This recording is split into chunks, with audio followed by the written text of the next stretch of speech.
Buenas noches, muchas gracias por estar conectados con nosotros, siguiendo con el ciclo de conferencias gratuitas por la Semana del Contador Público.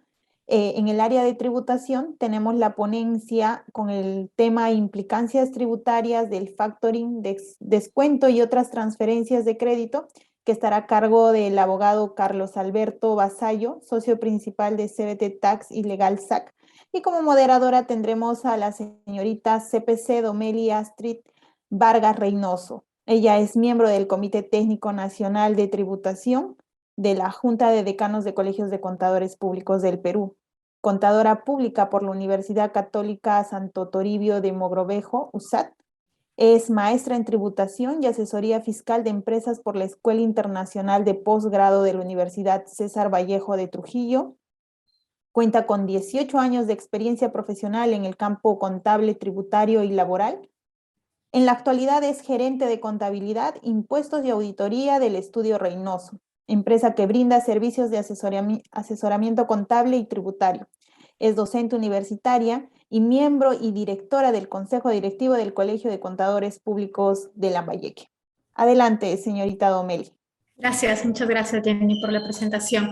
Bien, buenas tardes con todos los conectados a esta hora del día. Es para mí un honor participar como moderadora de esta conferencia organizada en la Semana del Contador por la Junta de Decanos de Colegio de Contadores Públicos del Perú.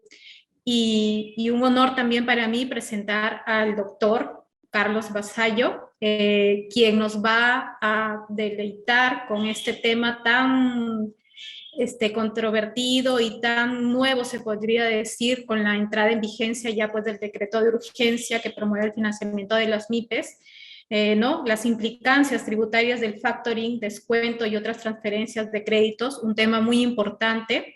Sin más preámbulo, voy a dar lectura de su CV de nuestro ponente. Bueno, él es abogado titulado por la Universidad de Lima, con estudios de maestría en tributación y política fiscal concluidos en la misma universidad y cursos de especialización en Derecho Tributario y Tributación Internacional en la Pontificia Universidad Católica del Perú y en la Universidad de San, respectivamente. Cuenta con 30 años de experiencia profesional, 10 de ellos como profesional en diferentes áreas de la SUNAT, como la Intendencia Nacional Jurídica y la División de Reclamos de la Intendencia de Lima. Actualmente es principal socio de CB Tax y Legal SAC. Fue gerente senior de impuestos en Galvez, Rizo, Segarra y Asociados, y en Deloitte, Perú, gerente de impuestos en KPMG y jefe del área tributaria de contadores y empresas. Cuenta con una certificación en negocios fiduciarios y como analista tributario en banca y finanzas. Ha sido profesor de Derecho Tributario en diversas universidades, además de expositor en seminarios y eventos sobre temas impositivos. Es autor de libros sobre el IGB y el Código Tributario, así como diversos artículos sobre tributación en revistas especializadas. Miembro del Colegio de Abogados de Lima, del Instituto Peruano de Derecho Tributario y de la Asociación Fiscal Internacional Grupo Peruano. Como ustedes pueden ver, su currículum lo dice todo. Bien, doctor, le doy pase, por favor, para que nos pueda iniciar con la conferencia. Gracias, Domeli, por la presentación. Yo mismo me he sentido animado por todo lo que has dicho. Pero son 30 años y bueno, caben en esos 30 años. Quiero agradecer antes que todo a la Junta de Decanos de los Colegios de Contadores Públicos del Perú por la invitación que me hicieron para compartir con ustedes este tema, que es un tema de actualidad, es un tema interesante, pero a la vez medio complejo, por lo que amerita pues ciertas explicaciones. Voy a compartir mi pantalla con la presentación y luego comenzaré. A ver, como bien han dicho, para entrar ya en tema, estamos un poquito ajustados de tiempo, por el tiempo que se tomó el expositor anterior en tan interesante tema. Ahora vamos a ver las implicancias tributarias del factoring, descuento y otras transferencias de crédito. A ver, un poco antes de entrar en materia. El título hace referencia al factoring al descuento y a otras transferencias de crédito. Cuando hablamos de factoring y de descuento, estamos hablando de dos operaciones reguladas por la SBS. Dos operaciones que tienen su propio reglamento de SBS y que presuponen o tienen como operación subyacente una cesión de créditos, ¿no? Nosotros hablamos de factoring y descuento normalmente cuando tenemos cuentas por cobrar y vamos al banco y le decimos al banco, bueno, adelántame los fondos que representan estas facturas. Sí, pues, ok, ahí estamos hablando de una transferencia de créditos, porque no le estamos transfiriendo la factura, que es un documento, es un papel, le estamos transfiriendo lo que en el fondo subyace, que es un crédito, ¿no? Ese crédito con contenido patrimonial, porque es una cuenta por cobrar. Esas cuentas por cobrar que nosotros le transferimos, dependiendo de las modalidades, que ahora vamos a ver, estoy hablando de un factoring o de un descuento. Pero puedo realizar otras transferencias de crédito, no necesariamente con bancos o entidades financieras. En ese caso, hablaré simplemente de transferencias de crédito y ya no de factoring o descuento. Eso significa entonces que el factoring y el descuento son transferencias de crédito, son transferencias de créditos realizadas en el ámbito de empresas financieras, de empresas bancarias. El adquirente del crédito es una empresa bancaria o financiera, o una empresa especializada, que también está regulada en la ley de bancos, en el artículo 16, literal B. Entonces, las otras transferencias de crédito que yo realice con particulares o con cualquier otra empresa, se van a llamar simplemente transferencias de créditos y no le podré llamar factoring o descuento porque no son bancos o los adquirentes. Sin embargo, las condiciones o la naturaleza de la operación siguen siendo las mismas. El artículo 1206 del Código Civil define qué cosa es la cesión en general. La cesión es el acto de disposición en virtud del cual el cedente transmite al cesionario el derecho a exigir la prestación a cargo de su deudor, que sea obligado a transferir por un título distinto. La cesión puede hacerse aún sin el asentimiento del deudor, dice la norma. Entonces, la primera parte del artículo, que es lo más importante, es que la cesión es el acto de disposición en virtud del cual el cedente transmite al cesionario el derecho a exigir la prestación a cargo de su deudor. Esto podría ser, por ejemplo, una cesión de posición contractual, o sea, ser la base de una cesión de posición contractual.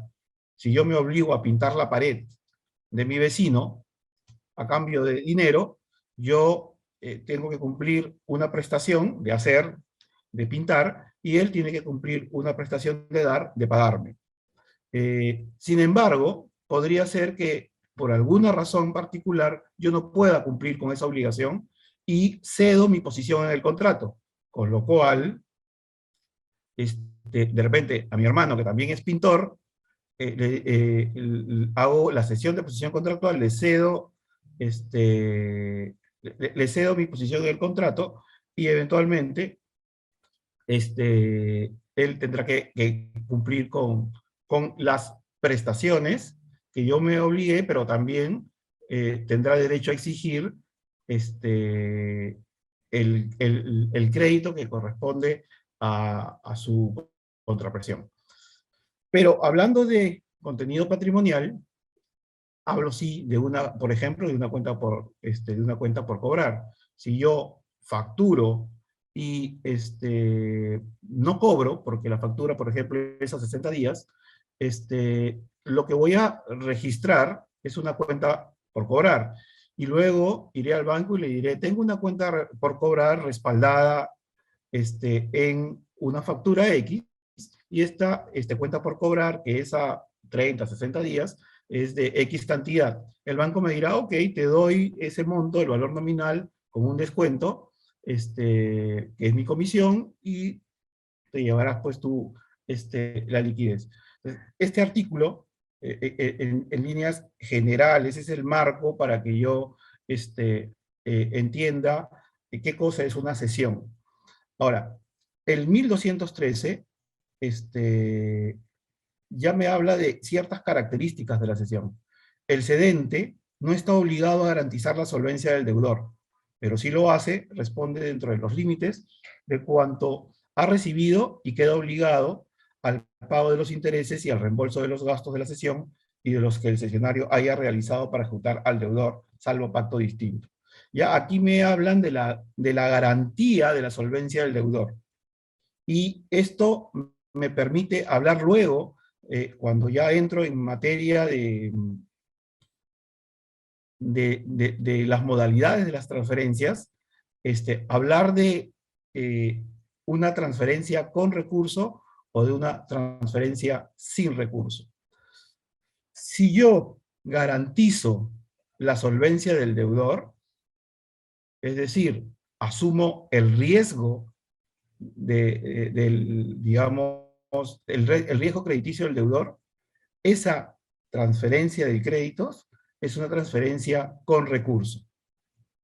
Si yo no garantizo la solvencia del deudor, es decir, si yo no asumo el riesgo crediticio del deudor, entonces es una transferencia sin recurso.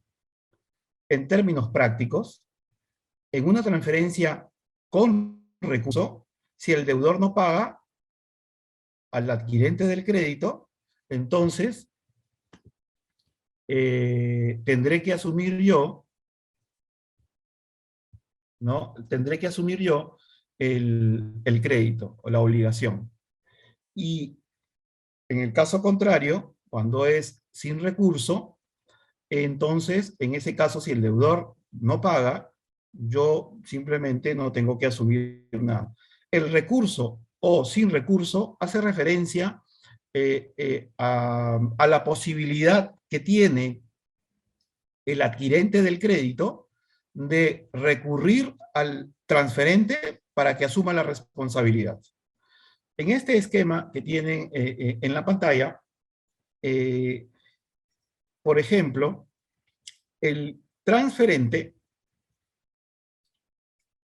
que tiene una cuenta por cobrar en relación con este deudor, le transfiere al banco o adquirente esa cuenta por cobrar, a cambio del dinero. Le comunica al deudor cedido esa transferencia para que éste, a su vez, cuando se cumpla el plazo de la cuenta por cobrar, le pague directamente al adquirente.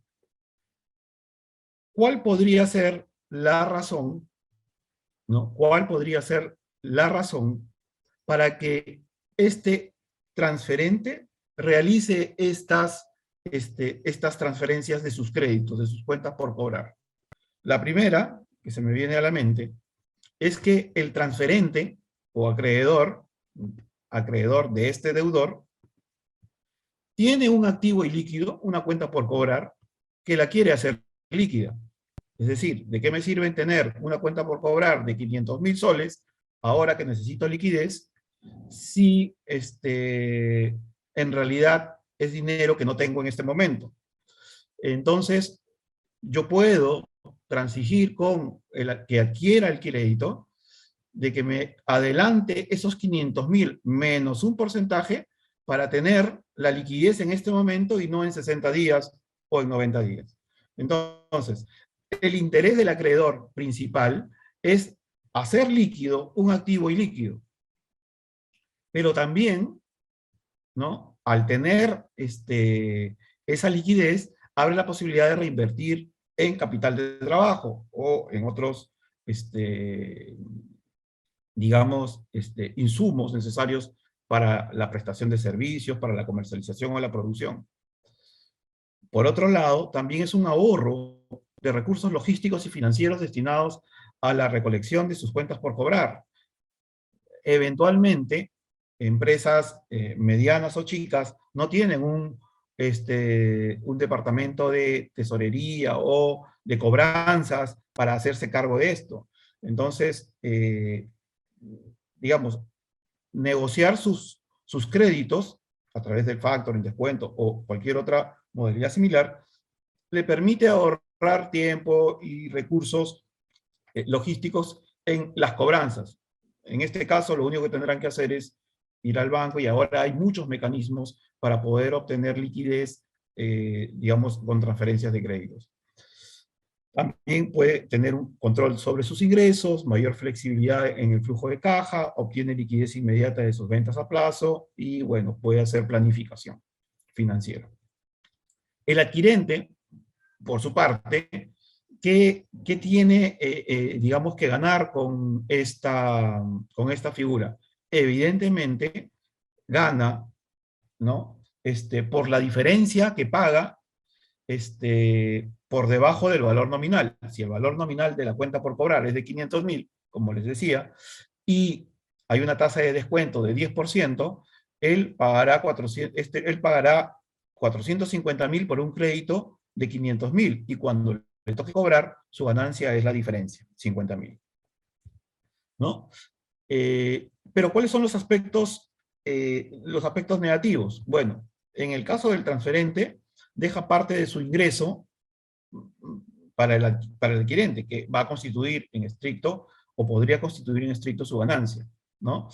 Y en el caso del adquirente, si bien es cierto, tiene una expectativa de una ganancia por la diferencia entre el valor nominal y lo que paga para adquirir ese crédito, también podría obtener una pérdida. ¿Qué pasa si no cobra? Y eso lo vamos a ver dependiendo de la modalidad que se haya asumido, con recurso o sin recurso. Recordemos que cuando es sin recurso, el adquirente no puede recurrir al transferente para que le pague digamos, devolverle el crédito al transferente y que le devuelva la plata entregada. No puede. Simplemente hizo una mala inversión. En el caso de la transferencia de créditos con recurso, ¿no? Como ya les adelanté, es exactamente el mismo esquema. Tenemos acá al titular del crédito. El titular del crédito transfiere su cuenta por cobrar al banco. Esta cuenta por cobrar es respecto de este deudor, ¿no? Pero como es con recurso, va a asumir el riesgo por falta de pago. O sea, asume el riesgo crediticio del deudor. Y esto significa que si el deudor no le paga al adquirente del crédito, este adquirente del crédito va a ir donde el transferente y le va a decir, ¿sabes qué? Te devuelvo tu crédito, ¿no? Recómpramelo, pero evidentemente al valor nominal por lo menos. Como él ha pagado un valor por debajo del nominal, su ganancia o su inversión, digamos, de un crédito que tenía valor nominal 500.000 y por el que ha pagado 450.000, a la hora que el deudor cedido no le paga, él irá donde el transferente y le dirá, ahora dame los 500.000 que yo tenía la expectativa de cobrar, ¿no? Y en ese caso estaremos, si la operación la hemos realizado con un banco o financiera, ante una operación de descuento.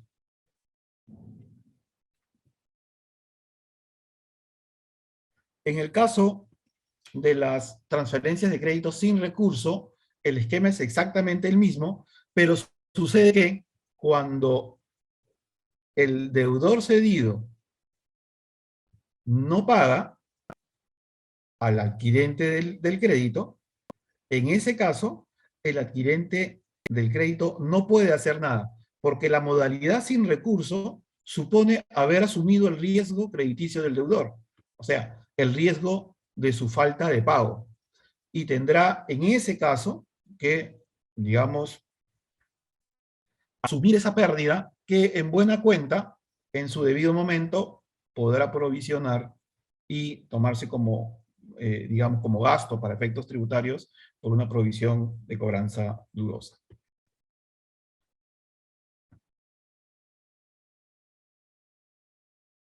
Un poco para reiterar esto, las consecuencias entonces de las transferencias con recurso es que el adquirente no asume riesgo, puede dirigirse contra el transferente si el deudor no paga, ¿no? En el caso del adquirente, y para el transferente asume el riesgo por la insolvencia o falta de pago del deudor. Y en este caso, como quiera que el transferente va a tener que devolver la cantidad que le adelantaron más un adicional, se puede concluir que potencialmente estamos ante un préstamo o un financiamiento. Y luego vamos a ver en las normas tributarias cómo eso es importante. Como también es importante que sepamos ver que en una transferencia con recurso o en una versus una transferencia sin recurso, nada cambia, todo es exactamente igual y las consecuencias también deben ser las mismas si el deudor paga. Nos ponemos en la hipótesis de que el deudor no pague para mostrar cuáles son las características y cuáles son los efectos. Pero si el deudor paga, no debería de haber en estricto ninguna diferencia entre una transferencia de créditos con recurso y una sin recurso. Lo vamos a ver más adelante. Acá, nuevamente, en las consecuencias de la transferencia sin recurso, para el adquirente, evidentemente no tiene la posibilidad de dirigirse contra el transferente en el caso que el deudor no pague, y el transferente no responde ante digamos, la falta de pago del deudor. Y aquí ya comenzamos a ver las normas, digamos, tributarias. La ley del impuesto a la renta, o mejor dicho, las disposiciones del impuesto a la renta, tienen en una disposición complementaria, en la segunda disposición complementaria final de un decreto supremo, el 219 del año 2007, que fue publicado el 31 de diciembre y entró en vigencia a partir del 1 de enero del 2008, tiene las disposiciones respecto de cuáles son las consecuencias en el caso de las transferencias de créditos y diferenciándolas si son con recurso o sin recurso, ¿no? Y la misma norma señala que las transferencias de créditos realizadas a través de operaciones de factoring, descuento u otras operaciones reguladas por el Código Civil, por las cuales el factor, descontante o adquirente, que es el mismo nombre, son nombres distintos para el adquirente en general, dependiendo si factoring es factor, si es descuento, descontante, o adquirente bajo cualquier otra modalidad, ¿no? Por las cuales el factor, descontante o adquirente adquiere a título oneroso de otra persona, empresa o entidad, al que se le denomina cliente o transferente, instrumentos con contenido crediticio, facturas, ¿no? Tienen los siguientes efectos para el impuesto a la renta. Y la norma dice, en las transferencias de crédito sin recurso, para el adquirente, la diferencia entre el valor nominal del crédito y el valor de transferencia constituye un ingreso por servicios. Ojo, para el adquirente. ¿Por qué? Porque el adquirente es el que está pagando por un crédito por debajo de su valor nominal. Si el valor nominal, vuelvo al mismo ejemplo, es 500.000 y paga 450.000, entonces nosotros lo que vamos a establecer es que la diferencia de 50.000 es un ingreso por servicios si la transferencia fue sin recurso. ¿Qué significa sin recurso? Significa que no puede, que no puede ir donde el transferente si el deudor no le paga. O sea, estamos hablando de una transferencia prácticamente definitiva. Asumió el riesgo crediticio del deudor. Entonces, el adquirente tiene un ingreso por servicios, dice la norma, gravable con el impuesto a la renta. La norma no dice, no tiene esa pregunta de cuál es el servicio. No la tiene. Yo la he puesto allí porque para mí en estricto lo que existe es una ganancia de capital. Es decir, si yo compro un crédito con la expectativa luego de cobrarlo y pago una cantidad menor al valor nominal y cobro el valor nominal, lo que en estricto hice fue una ganancia de capital, ¿no? Hice una ganancia de capital, pero, y así se le trataba antes del 2008. ¿no? Antes del 2008 se le trataba así, como ganancia o pérdida de capital. Pero a partir del 2008, ya la norma te dice que eso es un ingreso por servicios. ¿Y qué es lo que dice respecto del transferente? Como el transferente deja parte de su ingreso, ¿no? De su expectativa de ingreso, la deja al adquirente, es justo que si para el adquirente hay un ingreso, para el transferente sea un gasto. Lo que en realidad debería económicamente tratarse como una pérdida de capital. O sea, económicamente es una pérdida de capital, pero la norma tributaria le dice, no, aquí estás ante un gasto. Él tiene un ingreso, el adquirente, y el transferente tendrá un gasto deducible, ¿no? Que es exactamente determinado de la misma manera, la diferencia entre el valor nominal del crédito y el valor de transferencia, asumiendo que siempre se va a pagar un valor menor al valor nominal del crédito. ¿Y qué pasa con las transferencias de crédito con recurso? Aquellas en las que no se asume el transferente asume el riesgo crediticio del deudor y por tanto está obligado a asumir la insolvencia del deudor. ¿Qué pasa? En ese caso el adquirente, exactamente la misma diferencia, ya no constituye un ingreso por servicios, sino constituye un interés por el servicio de financiamiento. Ojo, basta que la transferencia sea con recurso para que en el momento de la transferencia, digamos, no en el momento de la transferencia, lo vamos a ver después, pero para que en esta operación se hable de un interés por el servicio de financiamiento. Como les dije yo, prácticamente estamos ante un financiamiento o un préstamo, porque por la cláusula de recurso, como es con recurso, el adquirente puede, no significa que siempre lo haga, porque si el deudor paga no pasa nada, pero puede regresar donde el transferente y decirle, págame tú. Entonces, ante esa, digamos, realidad económica, entiendo que la ley del impuesto a la renta, la normativa del impuesto a la renta, está intentando reconocer allí una operación de financiamiento. Y por eso, esa diferencia que en el caso de aquí es un ingreso por servicios, así de simple, aquí es un ingreso también por un servicio de financiamiento, lo que en estricto y en esencia es un interés. Entonces, la norma habla de un interés por el servicio de financiamiento. Sí, también es un servicio, pero en estricto, un financiamiento. Y por eso esa diferencia le va a llamar interés. ¿Y qué pasa con el transferente? Si este tiene un interés, o sea, si este va a tener que considerar un interés por el servicio de financiamiento, este tendrá un gasto deducible por concepto de intereses por el servicio de financiamiento. Lo que nos lleva a una cuestión, digamos, adicional. Si para la ley del impuesto a la renta esta operación es una operación de financiamiento, entonces este gasto por intereses por el servicio de financiamiento hay que medirlo para efectos de su deducción con todas las reglas que suponen la subcapitalización, ¿no? Y que ustedes saben ahora tiene limitaciones, con algunas excepciones, limitaciones al gasto, ¿no? Al gasto tributario.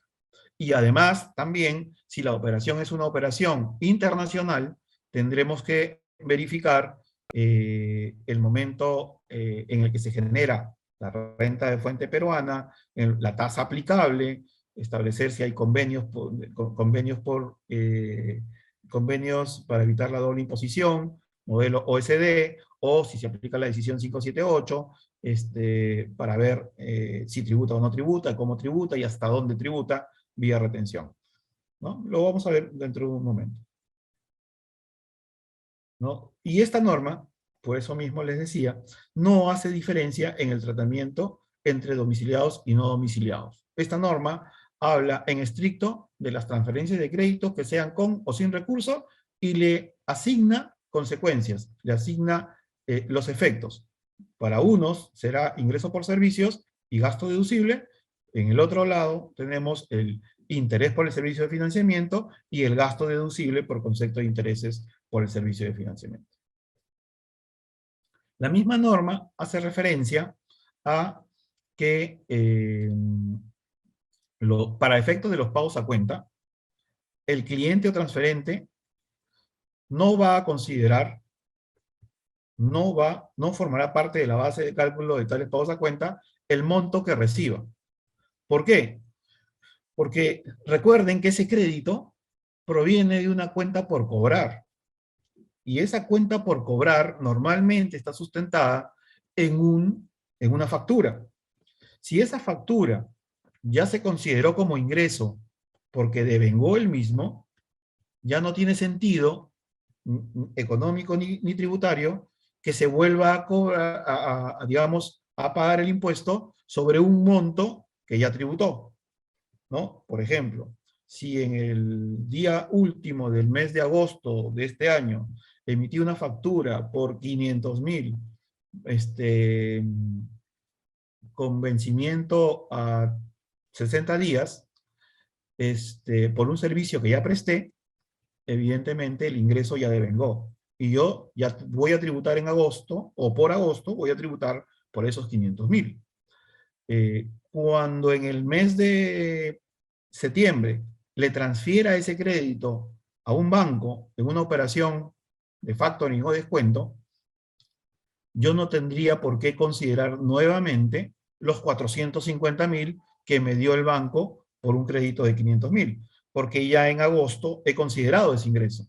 No tengo por qué considerarlo en septiembre nuevamente. Por eso es esta precisión en relación con los pagos a cuenta. El cliente o transferente considerará los ingresos que se devenguen en la operación que dio origen al instrumento con contenido crediticio transferido, su factura, ¿no? La misma ley del impuesto a la renta, luego del año 2007, en donde aparecieron las primeras normas sobre transferencia de créditos, luego, por la necesidad digamos, de precisar algunas situaciones, ya ha ido modificando, incluyendo normas en relación con la transferencia de créditos. Y como les dije, si bien es cierto, en el Decreto Supremo no se hace ninguna distinción entre el tratamiento para domiciliados o no domiciliados, lo cierto es que en el caso del impuesto a la renta que se aplica sobre los no domiciliados, se aplica sobre aquellas que son renta de fuente peruana, y en este caso, las rentas de fuente peruana,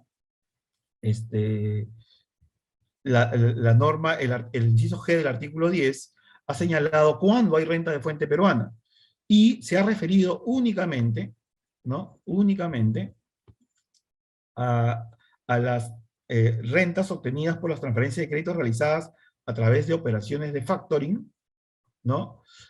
U otras operaciones reguladas por el Código Civil. Ojo que no habla de las de descuento, ¿no? Y subyace en las de factoring una transferencia sin recurso y en las de descuento otras con recurso.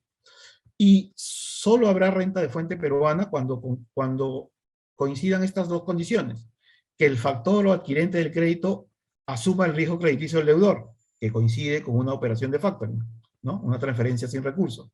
Y no es alternativa, es copulativa. Las dos condiciones: que el cliente o transferente del crédito sea un sujeto domiciliado, o, en este caso, el deudor cedido sea domiciliado en el país. O sea, para que haya renta de fuente peruana, el factor, ¿no? El factor adquirente del crédito tiene que asumir el riesgo crediticio del deudor, y el cliente o transferente del crédito tiene que ser sujeto domiciliado, o en su defecto, el deudor cedido sea domiciliado en el país, ¿no? Esto un poco como que va a la par en las operaciones de financiamiento. Si ustedes han revisado el artículo 10, el artículo 9 en realidad, establece que en las operaciones de financiamiento, si el pagador es domiciliado en el país, también hay renta de fuente peruana. Vamos a avanzar porque no tenemos mucho tiempo. ¿Qué pasa en este tipo de operaciones de rentas de fuente rentas de fuente peruana para sujetos no domiciliados. Esto es una operación de transferencia de créditos, pero es una operación cross-border, ¿no? Digamos que aquí, en una operación de transferencia de créditos con recurso,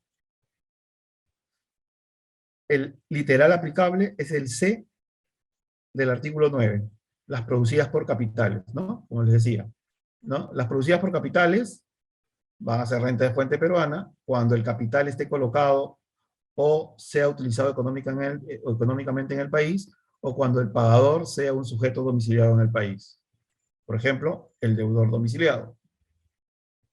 Y será renta de fuente peruana en las operaciones de transferencia de crédito sin recurso, en virtud del literal G del artículo 10 que acabamos de ver. ¿Qué pasa en estos casos? En estos casos estamos hablando de, para renta, estamos hablando con recurso de una operación de financiamiento y sin recurso de un servicio, digamos, de un servicio, de un ingreso por servicios. Por esa razón, en este caso, el impuesto a la renta podrá tener una tasa de retención del 4.99%, dependiendo de si cumple con las condiciones, que ingrese el dinero y que la tasa de interés no supere la tasa predominante en la plaza, más 3 puntos creo que dice, y la tasa predominante, de acuerdo al reglamento, es la tasa LIBOR más 4, a las finales tienes la tasa LIBOR más 7. La tasa LIBOR más 7 como interés es lo que establece la posibilidad de la tasa del 4.99. Habría que ver si la diferencia implica un interés que no supere esa tasa LIBOR más 7. También puede ser la tasa del 15%, ¿no? O podría ser la tasa del 30%. La tasa del 30%, cuando no se cumplen los requisitos del 4.99, se aplica la tasa del 30%. Pero si aplicamos convenio para evitar doble imposición, modelo OECD, en este caso no se puede aplicar más del 15%, ¿no? En todos los convenios que tenemos. Con lo cual, podría ser el caso que se aplique 4.99, 15%, 30%, dependiendo de las condiciones específicas de la operación, de dónde proviene el transferente, o sea, en qué país reside, etc., etc. Y en este caso, como es un servicio como cualquier otro, si le aplicamos el modelo OECD, que tiene como criterio la potestad tributaria del país de residencia, en estricto, Perú no tendría potestad para gravar, la tasa de retención sería 0% y tributaría en su país de residencia, ¿no? En relación con el devengo, hay dos cosas importantes. La norma tributaria, en el 57, numeral 5, literal A, hace referencia únicamente a las transferencias de crédito con recurso. O sea, aquellas que para la ley de renta son operaciones de financiamiento. Y mira lo que dice, es algo que en realidad es reiterativo, pero lo dice textualmente la norma, ¿no? Que en esas transferencias, cuando el adquirente no asuma el riesgo crediticio del deudor, el ingreso de aquel, que es un ingreso por intereses, ¿no? Que son intereses de financiamiento, se devenga conforme se van generando los intereses en el periodo comprendido entre la fecha que el descontante o adquirente entrega al cliente o transferente el valor de la transferencia y la fecha de vencimiento del plazo otorgado al deudor para pagar. Es decir, desde el momento en el que se hace la transferencia y hasta el momento en que el deudor pague, en ese lapso de tiempo y de manera proporcional, si hay más de un ejercicio comprometido, se va a devengar el ingreso. Eso es lo que señala la norma. Solamente en relación con las transferencias de crédito con recursos. Y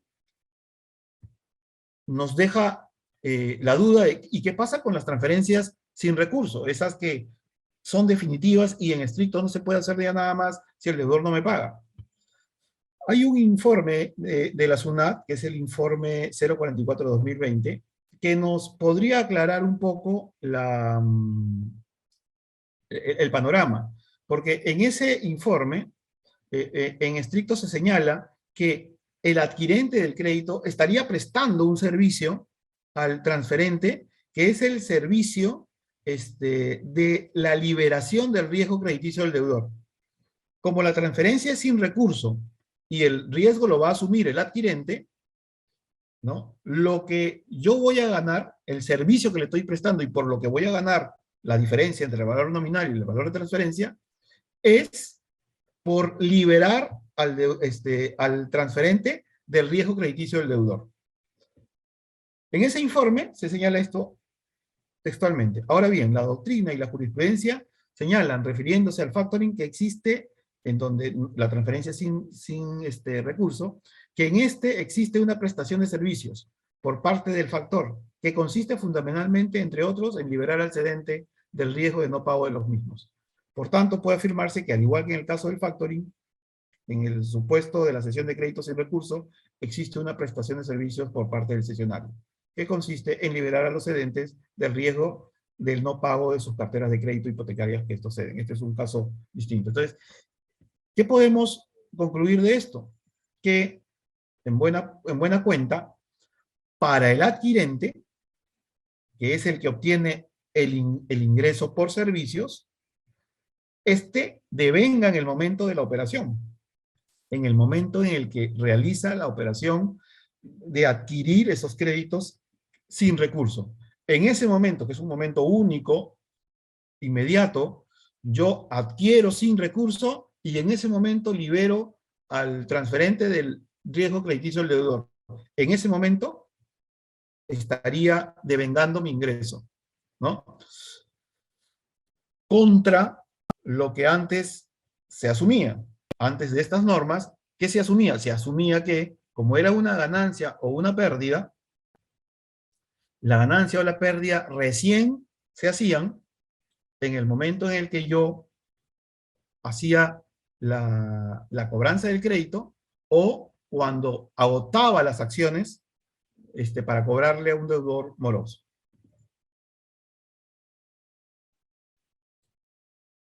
Acá hay una norma sobre no deducibles también, en el artículo 44, literal S, que está relacionado con partes vinculadas. Evidentemente, te dice que los gastos constituidos por la diferencia entre el valor nominal de un crédito originado entre partes vinculadas y su valor de transferencia a terceros que asuman el riesgo crediticio del deudor no van a ser deducibles.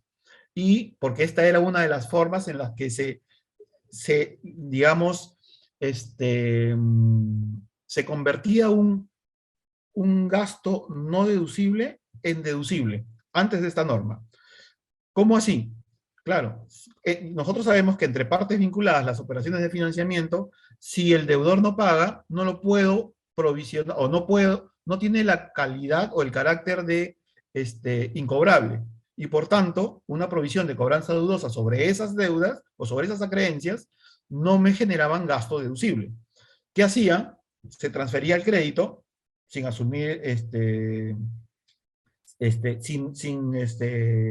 sin recurso, y automáticamente, por la norma que ya comentamos anteriormente, se hacía un gasto. Y por tanto, me tomaba el gasto.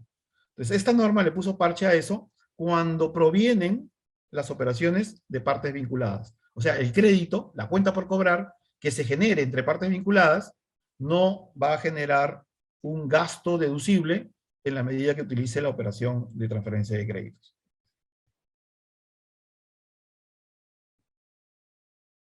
Ahora, me queda poco tiempo, voy a tratar de avanzar esto bien rápido, pero en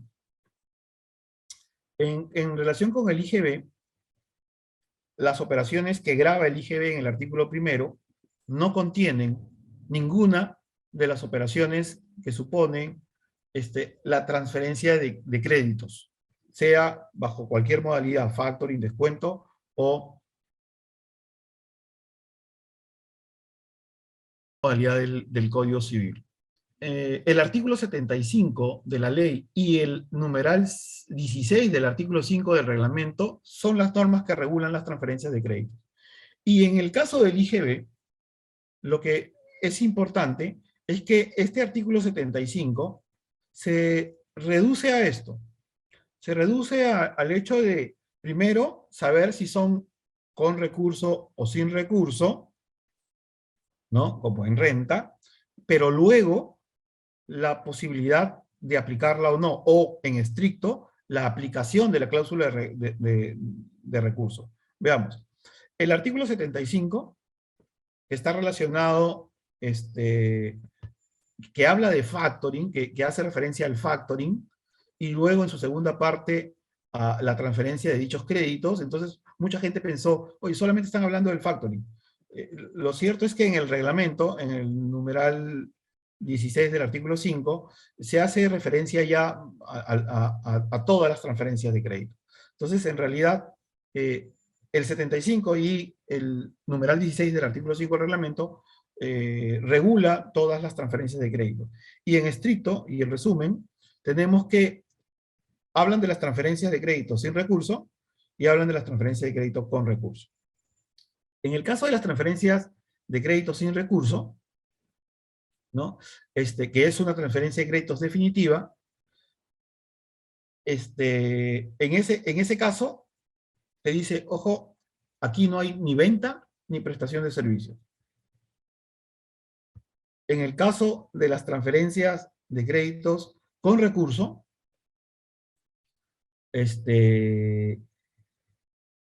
como estas dos, la aplicación de la norma del IGB va a estar en función a que la cláusula se aplique o no se aplique. Porque cuando no se aplica, es exactamente igual el literal A que el literal B. Es decir, yo puedo hacer una transferencia no definitiva con recurso, ¿no? Pero el deudor paga. En ese caso, la norma del IGB a estos dos literales, A y B, de esta diapositiva, les ha dado el mismo efecto. No hay venta ni prestación de servicios. Y solo cuando hago una transferencia de créditos con recurso que el deudor no paga y el adquirente se ve obligado a aplicar la cláusula de recurso y por tanto a pedirle al transferente que le devuelva su dinero completo más el adicional, solo en ese caso la norma dice que hay un servicio de financiamiento. No por el hecho de negociarlo así y realizar el acto jurídico o el contrato de esa manera, como en renta. Acá en el IGB no basta con celebrar un contrato de esa manera, sino que adicionalmente tiene que suceder que el adquirente del crédito se lo devuelva al transferente o el transferente se lo recompre por aplicación de la cláusula de recurso. Y eso es lo que señala el segundo párrafo del artículo 75. El primero hace referencia a las transferencias sin recurso, factoring entre ellas, en donde dice que en esos casos, la transferencia de dichos créditos no constituye venta de bienes ni prestación de servicios. Ok, y en el segundo párrafo dice, cuando con ocasión de la transferencia de créditos no se transfiere el riesgo crediticio del deudor de dichos créditos, se considera que el adquirente presta un servicio grabado con el impuesto. Hasta ahí tú podrás decir, espera un momento, está diciendo que hay un servicio grabado con el impuesto. Pero luego la norma continúa y señala, el servicio de crédito se configura a partir del momento en que se produzca la devolución del crédito al transferente o éste recomprara el mismo al adquirente. Eso significa que no hay obligación tributaria, no nace la obligación tributaria por el servicio de financiamiento con el solo hecho de la negociación o el contrato, sino que exige que además se produzca la devolución del crédito o que se recompre el crédito, lo que es en estricto aplicación de la cláusula de recurso. Por eso, estos dos casos son similares, tienen los mismos efectos, las mismas consecuencias, porque a igual razón, igual derecho. Si yo negocié con recurso, pero el deudor pagó, en estricto no ha pasado nada diferente a este caso, en donde también negocié sin recurso y el deudor pagó. Pero si en este caso el deudor no paga, ya estoy en esta situación y con la aplicación de la cláusula de recurso, la operación se convierte en una de financiamiento. Siendo entonces la contraprestación del adquirente, la diferencia entre el valor nominal y lo que pagó por el crédito. Esto es lo que le decía. El primer párrafo del 75 hace referencia al factoring, pero el numeral 16 del artículo 5, en el inciso A, señala que la transferencia de créditos no constituye venta ni prestación de servicios. En realidad, amplía el espectro de lo que había señalado el artículo 75. El segundo párrafo que tenemos acá, nuevamente, cuando la operación se convierte en una operación que sí está grabada, porque se convirtió en un financiamiento, al que hace referencia también la ley de renta, ¿no? Y las disposiciones del reglamento en relación con esa conclusión.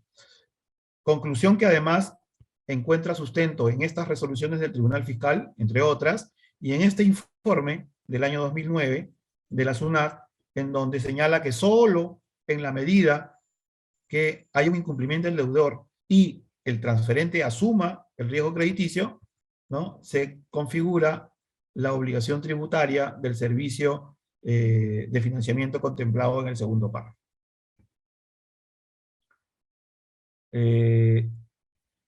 Aquí hay un resumen de lo que les venía comentando. Y para terminar, el reglamento de comprobantes de pago establece que se exceptúa de la obligación de emitir comprobantes de pago por la transferencia de créditos a la que se refiere el 75, sea que el adquirente asuma el riesgo crediticio del deudor o no. Y en este último caso, incluso en la devolución del crédito al transferente o su recompra por al adquirente. O sea, en estas operaciones, lo que te está diciendo el reglamento de comprobante de pago, en estas transferencias de créditos o su devolución, no hay obligación de emitir comprobantes de pago. ¿Ya? Sin embargo, también te señala que lo señalado en el párrafo anterior no afecta a la obligación del adquirente de emitir y otorgar el comprobante de pago por los servicios de crédito u otros servicios a los que se refiere el 75 en el tercer y cuarto párrafo, ¿no? El artículo 75, tercer y cuarto párrafo, en donde hace referencia a los servicios adicionales que puede prestar, o a nuevas operaciones de financiamiento, como por ejemplo, nuevos plazos que otorgue con nuevos intereses que no fueron cedidos inicialmente. Y el mismo decreto supremo que incluyó en el impuesto a la renta las operaciones, el tratamiento de las transferencias de crédito, señalaba ya en el año 2007 que para efectos del impuesto a la renta las transferencias de crédito se sustentarán con el contrato correspondiente. Aquí yo quiero, solamente para terminar, comentarles un tema. Tengo un caso en el Tribunal Fiscal ya sobre un financiamiento que el BCP otorgaba, un financiamiento electrónico, que le llaman FED, financiamiento electrónico de documentos. Y este financiamiento electrónico de documentos suponía que los contribuyentes, empresas, por sus facturas emitidas, las incluían en un sistema, el banco diariamente les daba una tasa de descuento, y el banco, contra estos documentos que ellos metían en este sistema para factoring, les adelantaba liquidez, ¿no? Entonces, estamos evidentemente ante una operación de transferencia de créditos, pero la modalidad es una modalidad electrónica. ¿Qué pasa? ¿Qué pasó? Que a este contribuyente lo fiscalizaron. En la fiscalización la SUNAT observó el gasto el gasto por la diferencia entre el valor nominal y el valor que el banco les adelantaba, y el argumento de SUNAT fue, y es, que no hay evidencia o fehaciencia, entre otros. Uno es la fehaciencia de la operación, porque está exigiendo contratos firmados, está exigiendo documentos que sustenten la operación electrónica realizada, cosa que sí se tiene, el contrato escrito no, pero sí se tienen los documentos. Pero otra de las observaciones es que no tienen el comprobante de pago.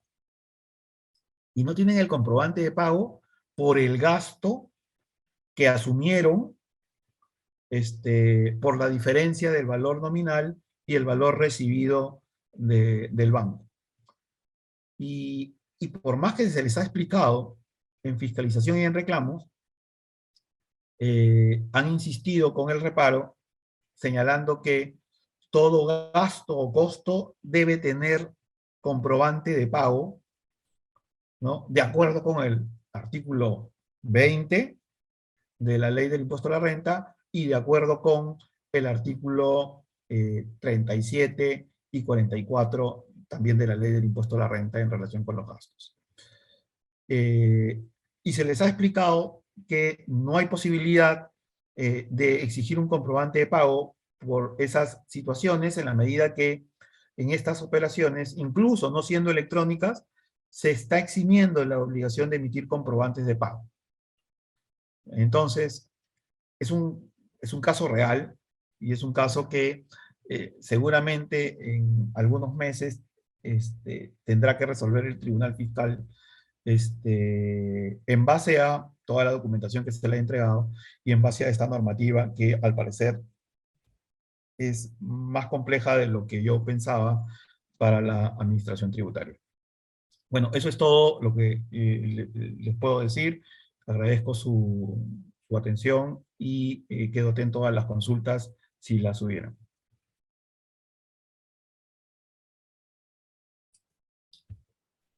Muchas gracias, doctor Carlos Vasallo. Muy interesante la conferencia. Nos ha aclarado muy bien el tema y ya nos queda claro que para aplicar el correcto tratamiento tributario a estas transferencias de crédito es importante verificar la cláusula de recurso o sin recurso, ¿no? Por lo que es muy importante el contrato para este tipo de operaciones. Bien, tenemos una consulta al respecto. Nos indica, en el caso de las transferencias sin recurso, nos indicó que para el transferente la diferencia entre el valor nominal de las cuentas por cobrar y el importe que recibe el adquiriente es un gasto deducible. ¿Dicho gasto tiene algún límite? A ver. En el caso de las transferencias sin recurso, dice, ¿no? Sí, correcto. Ya. En el caso de las transferencias sin recurso, en relación con la norma de renta, un poco para que se pueda apreciar,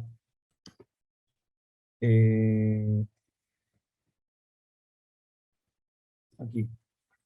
La norma solo hace referencia a, en el caso de las transferencias de crédito sin recurso, que será un gasto deducible. No hace referencia a ninguna limitación. Tampoco lo podemos asumir como un gasto financiero, por tanto, tampoco deberíamos aplicarle las restricciones o limitaciones por su capitalización. En consecuencia, al tener una norma que solamente me dice que es un gasto deducible, sin poner ningún tipo de condicionamiento o limitación, yo lo único que tengo para responder son las normas generales del impuesto a la renta. Y tendré que ver su devengo, tendré que ver su cuantía, sin limitación, y nada más, ¿no?